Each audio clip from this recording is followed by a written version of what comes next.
Welcome dear all. Research methodology की इस online श्रृंखला में आप सभी का स्वागत है। आज हम अध्ययन करने जा रहे हैं रिसर्च डाटा और उसके प्रकारों के बारे में। स्टूडेंट्स, रिसर्च डाटा कलेक्शन शोध प्रक्रिया का एक महत्वपूर्ण चरण है।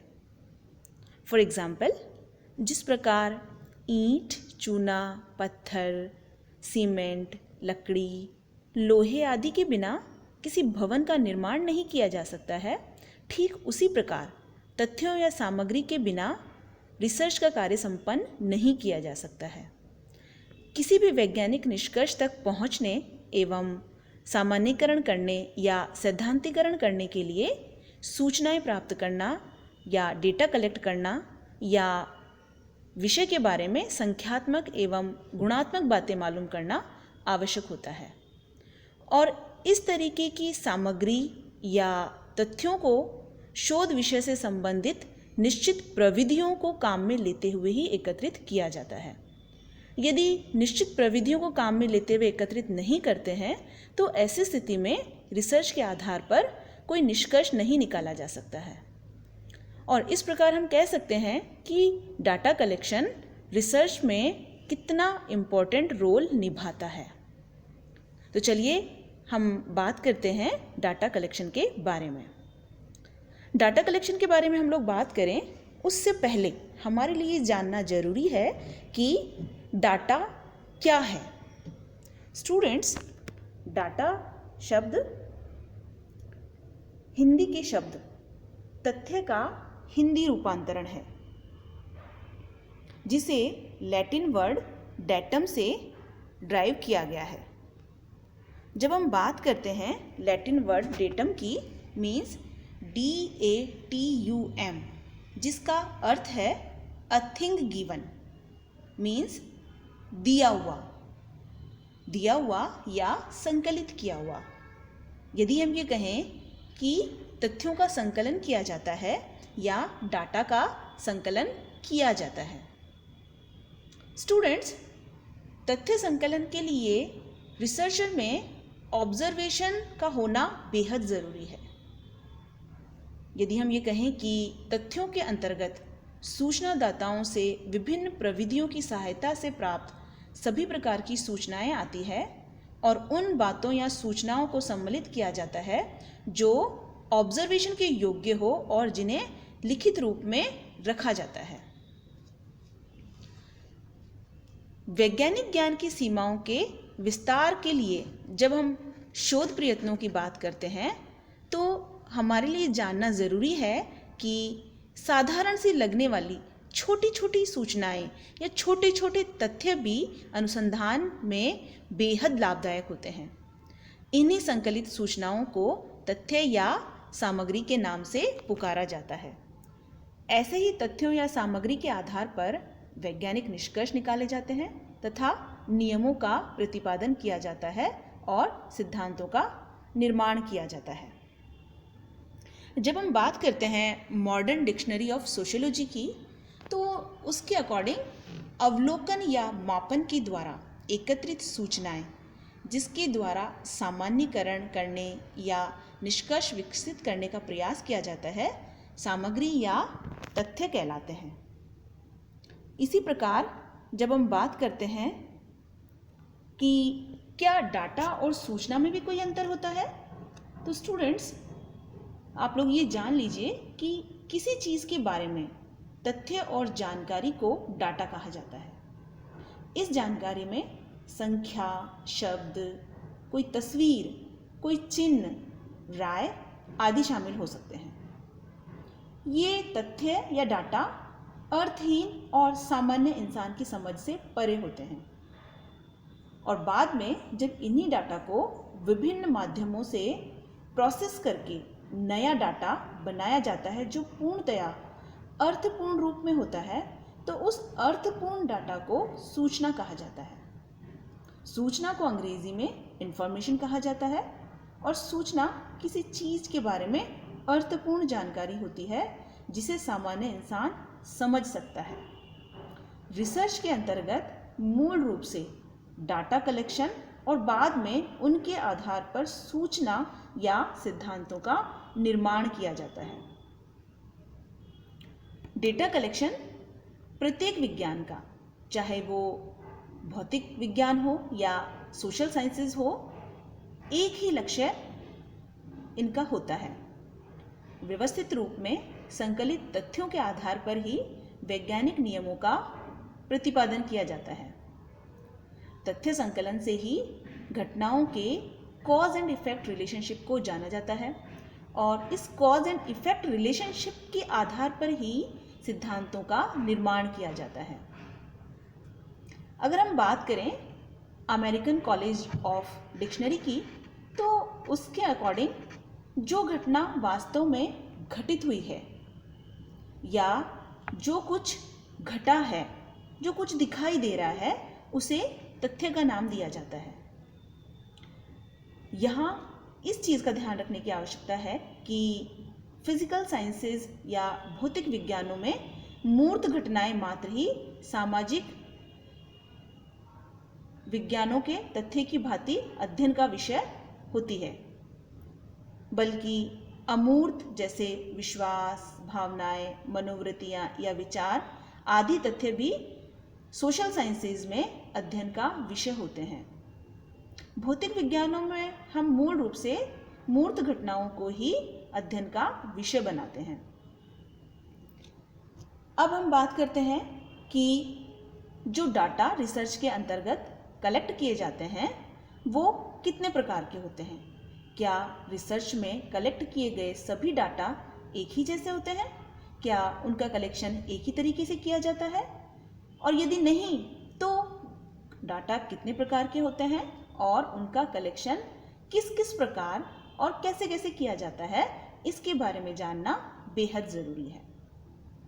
स्टूडेंट्स, जब हम डेटा के टाइप्स की बात करते हैं तो डेटा मूल रूप से दो प्रकार के होते हैं और वो इसलिए होते हैं क्योंकि प्रत्येक अध्ययन विषय या समस्या से संबंधित जो तथ्य हैं वो काफ़ी विविधतापूर्ण होते हैं।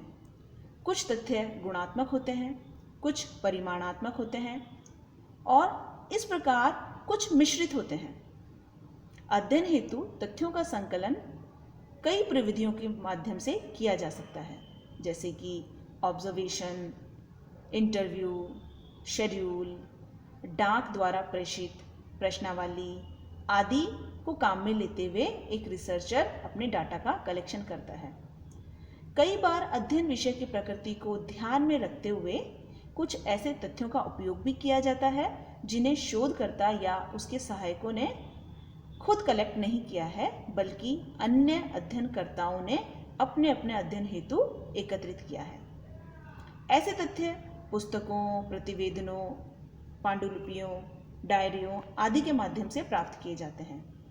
इस प्रकार अनुसंधान के अंतर्गत विभिन्न प्रकार के माध्यमों से डेटा का कलेक्शन होता है और यदि हम इनको ब्रॉड सेंस में बात करें तो इनके आधार पर दो प्रकार के तथ्य हमारे सामने उभर कर सामने आते हैं, जिन्हें कि अनुसंधान के अंतर्गत प्राइमरी डाटा और सेकेंडरी डाटा के नाम से जाना जाता है।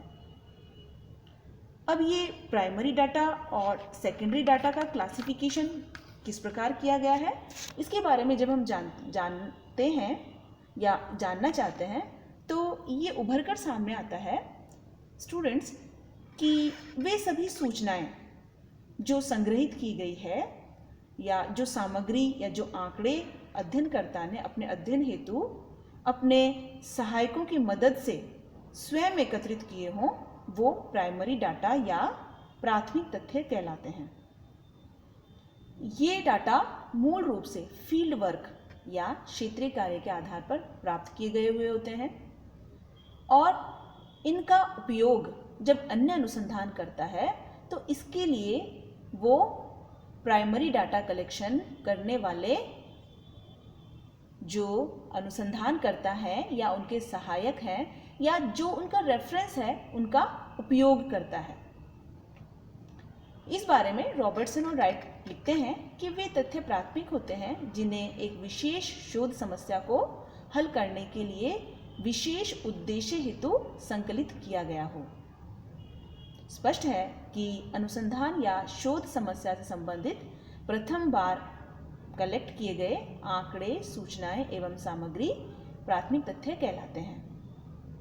इस बारे में सोशियोलॉजिस्ट पीवी यंग लिखती हैं कि प्राथमिक तथ्य सामग्री का तात्पर्य उन सूचनाओं व आंकड़ों से है जिनको फर्स्ट टाइम कलेक्ट किया गया है या जिनके संकलन का उत्तरदायित्व शोधकर्ता या अन्वेषणकर्ता का अपना होता है।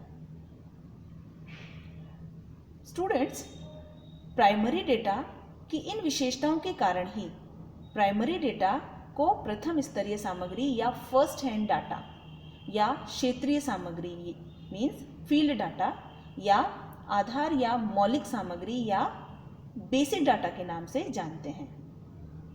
इस प्रकार की सामग्री का संकलन शोधकर्ता स्वयं या अपने सहायकों की मदद से या तो घटनाओं का सूक्ष्म अवलोकन करके करता है या शोध विषय से संबंधित लोगों से बातचीत करके, साक्षात्कार करके, अनुसूची या डाक द्वारा भेजी गई प्रश्नावली के माध्यम से करता है।